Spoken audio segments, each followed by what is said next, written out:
Pétitions pour lesquelles le pétitionnaire est présent.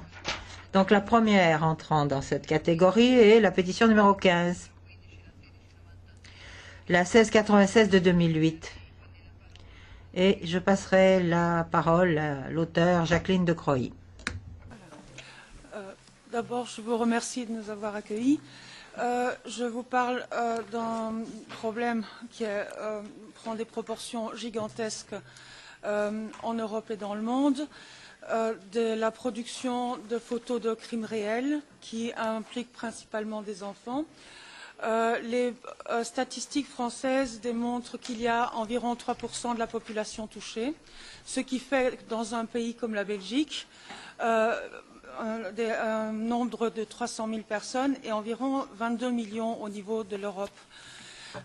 Le grand problème que nous voyons, c'est qu'il s'agit de sujets extrêmement sensibles qui font un peu peur au gouvernement parce qu'ils impliquent d'une part des corruptions policières et d'autre part les victimes principales ce sont les enfants, les premières victimes sont les enfants dans les institutions et les enfants aussi dans les milieux criminels il devrait y avoir une priorité pour les protéger, ce qui n'est pas le cas.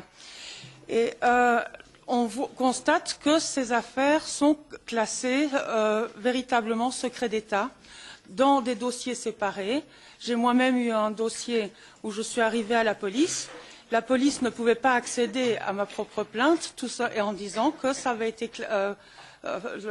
fermé par un code.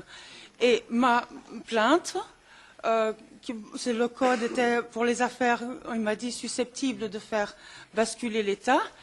Eh bien, j'ai eu la stupéfaction de voir que ma plainte a été classée faute d'éléments et je n'ai jamais pu savoir quels étaient les éléments qui étaient susceptibles de faire basculer l'État parce que je n'ai même jamais eu droit à avoir accès à ma propre plainte. Des cas comme ça, on en trouve partout en Europe. Et le pire problème, c'est que les plaignants et les témoins, quand ils ne se taisent pas, il y a systématiquement des fausses erreurs judiciaires.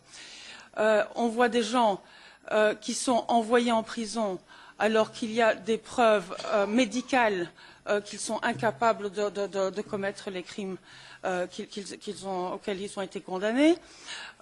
Et on voit de véritables condamnations à mort par des conditions de détention effrayantes, avec des interdictions de soins de santé et disons, c'est tout simplement ahurissant. On se retrouve en Belgique où on croit être en plein pays des droits de l'homme, où on voit quelqu'un qui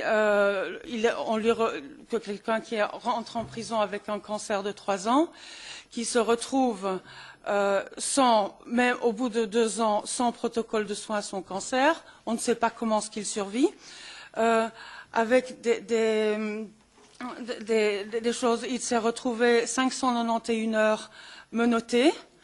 Normalement, quand on est condamné à la prison, c'est pas être menotté. Et tout ça, sur base de quoi? Sur base d'un dossier, il a apporté à la justice le fichier Zandvoort en 1998. Et c'est un fichier, c'était le premier fichier qui a démontré l'existence de l'exploitation sexuelle d'enfants. À l'époque, il a été félicité par le président du Parlement européen pour avoir fait la lumière sur ces crimes. Les plaintes ont été classées partout. Il n'a jamais été interrogé sur ces faits, sauf 2-3 fois. Et il y a 88 539 photos, autant de victimes. Partout on voit dans ce dossier, il y a des victimes. Par exemple, madame qui est à côté de moi, elle s'est retrouvée en prison. Pourquoi? Parce qu'on n'a pas voulu reconnaître une analyse de laboratoire qui faisait état que son fils avait une maladie vénérienne à l'âge de 7 ans. Eh bien, non, c'est elle qui était folle et c'est elle qui s'est retrouvée en prison. Et cette femme n'était absolument pas au courant du dossier. C'est moi qui l'ai retrouvée par pur hasard sur Internet. Elle ne connaissait rien de son dossier. Rien. Alors, moi, je trouve, on se retrouve dans une situation où la presse ne donne pas la représentation exacte. Ce sont des procureurs qui donnent leur version. Leur version, il n'y a pas de réseau, ça n'existe pas. Eh bien, notre dossier de 1998, on a un dossier connexe avec 40 millions de photos. 40 millions, ce n'est pas rien.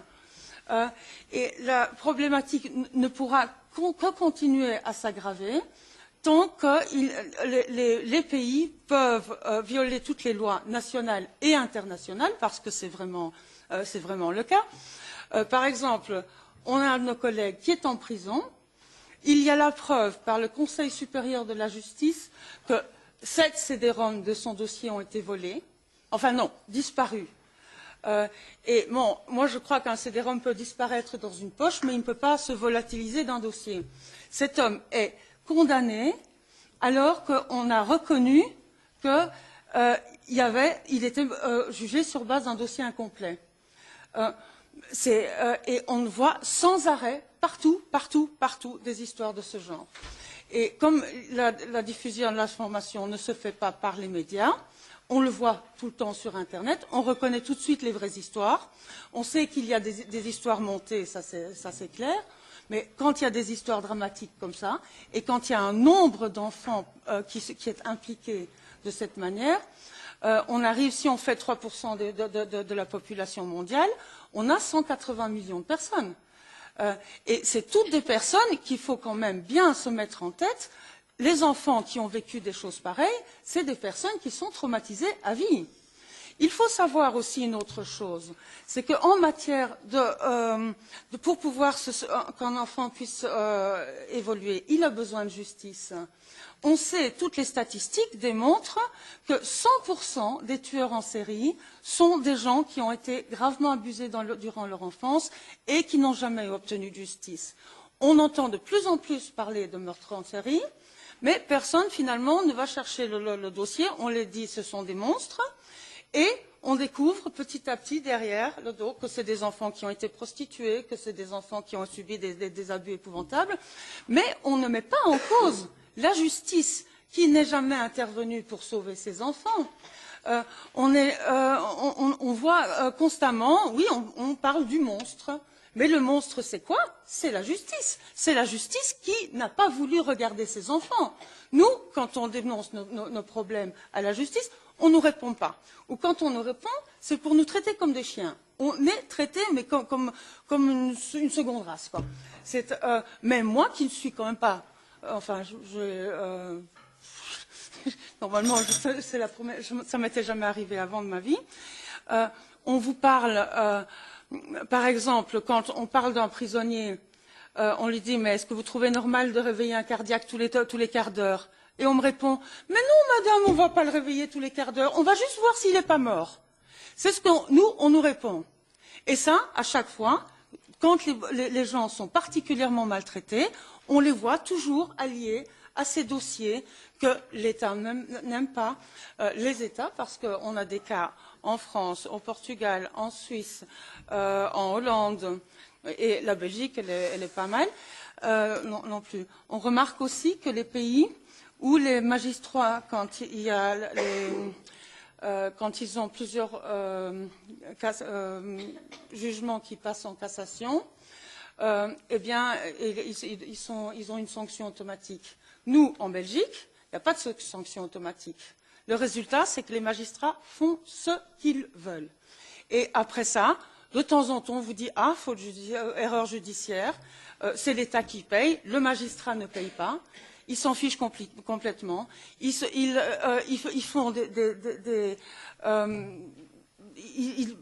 transforment toutes les choses de telle manière à ce qu'il n'y a plus de victimes.